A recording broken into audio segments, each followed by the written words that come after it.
All right, let's do this thing.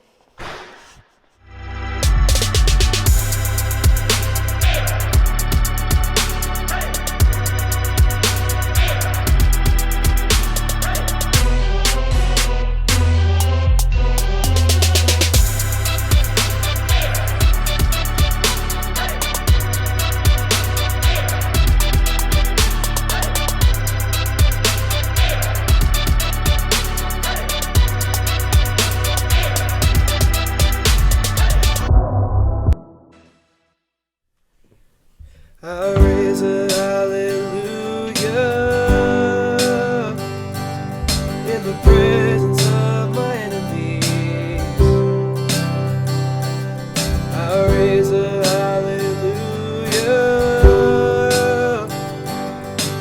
louder than the unbelief. I raise a hallelujah. My weapon is a melody. I raise a hallelujah. Heaven comes to fight for me. I'm gonna sing in the middle of the storm, louder and louder.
All right, so I was in 3rd grade when my parents dropped a bomb on my brothers and I.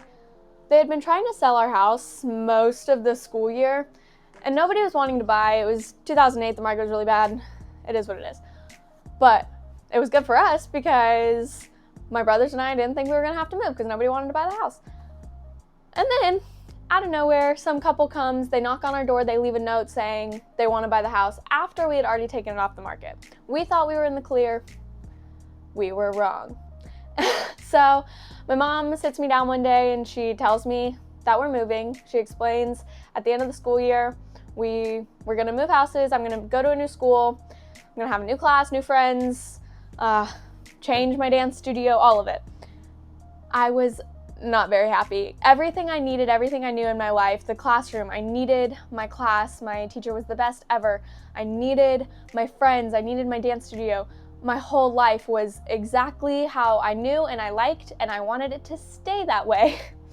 But in the end, it ended up all changing. I remember in my kitchen. I was sitting on my kitchen counter one day just bawling my eyes out to my mom about how everything I needed was getting taken away from me, and how could this happen? I don't want to move. I don't need to move. Everything is perfect. I remember one time my principal actually came into my classroom and he was explaining how my teacher was looping with the class and she was going to be the 4th grade teacher with all the same students. And I was devastated. I needed to be in that class, that 4th grade class. I needed to be with them because I had already had them and I loved being in 3rd grade with them. And so I just bawled my eyes out to him because I wasn't going to get to experience what the class was experiencing. But ultimately, the question I was asking was, is everything going to be okay? When is everything going to go back to normal? When am I going to not feel the change anymore? And the answer to that is there is always a new normal. Change, not everything's going to end up exactly how it was. That's the point of change, is things are moving, things are changing, things are different. And so even though I ended up moving and it wasn't what I thought I needed at the time, it is exactly what I needed. And I was wondering, why is this all happening? Is everything gonna be this way forever?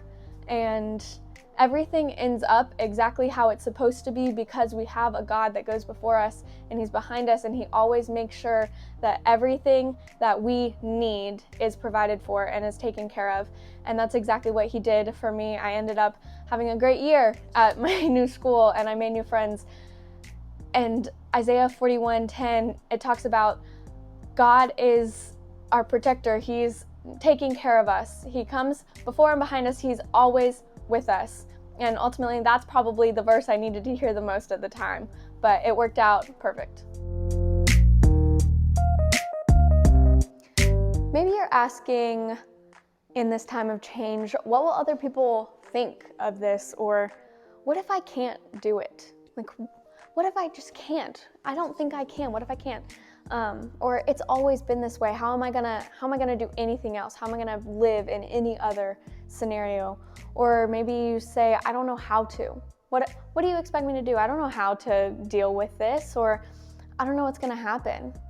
Like, these things are all going upside down and crazy, and I just don't know what's gonna happen in my life going forward.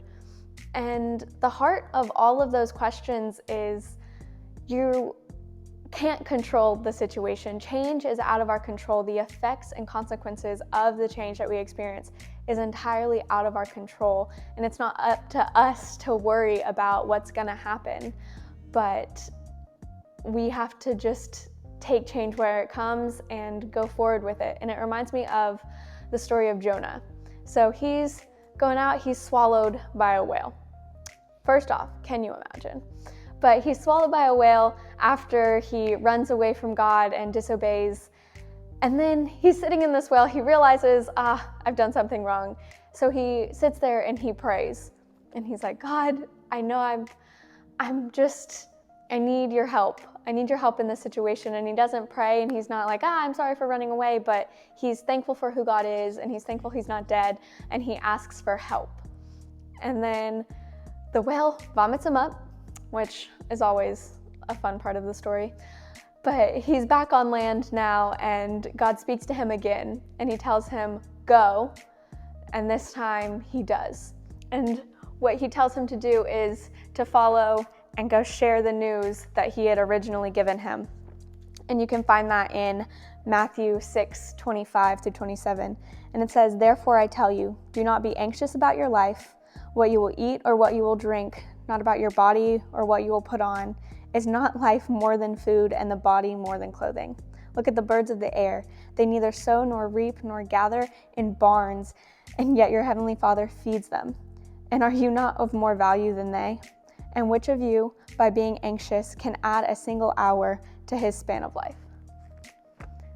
That last part gets me a lot. Worrying isn't gonna solve anything. It's not gonna fix our situation. So ultimately, we just have to trust in God. We have to move forward, embrace the new, and that's all we can really do. And you may be wondering, how do I do that? But I have a couple little steps for you to follow. And the first one is minimize self-talk. Don't say you're not good enough. Don't say you can't do it. Just remember that it's out of your control, and you can do only what you can do. You can do your best and move forward, and that is what is on you to do. You're not there to worry or try and control a situation to make it end exactly how you think it should, because ultimately it's not our plan, it's his. And the second one is you need to remember what God has done in the past. You can go forward knowing that God has always provided, he will always provide, and you can press into the scriptures, focus on those stories, remember everything that he has done so that you can go forward trusting and really being confident in the God that you know because you spend time with him. And this final third step is I challenge you to focus on truth. Focus on exactly what the character of God, like what his character is. Focus on the truth about him, that he is our protector, he is our provider, he will not leave us nor forsake us, he is always there with us, and there's nothing to worry about because he is in control. And that reminds me of 1 John 4:4. It says, greater is he who lives in you than he who lives in the world. God is so much larger than us. He's larger than our situations, and ultimately everything is for his plan, and there's nothing for us to be anxious about. So you just need to let go of anxious thoughts and trust in the God who is in control.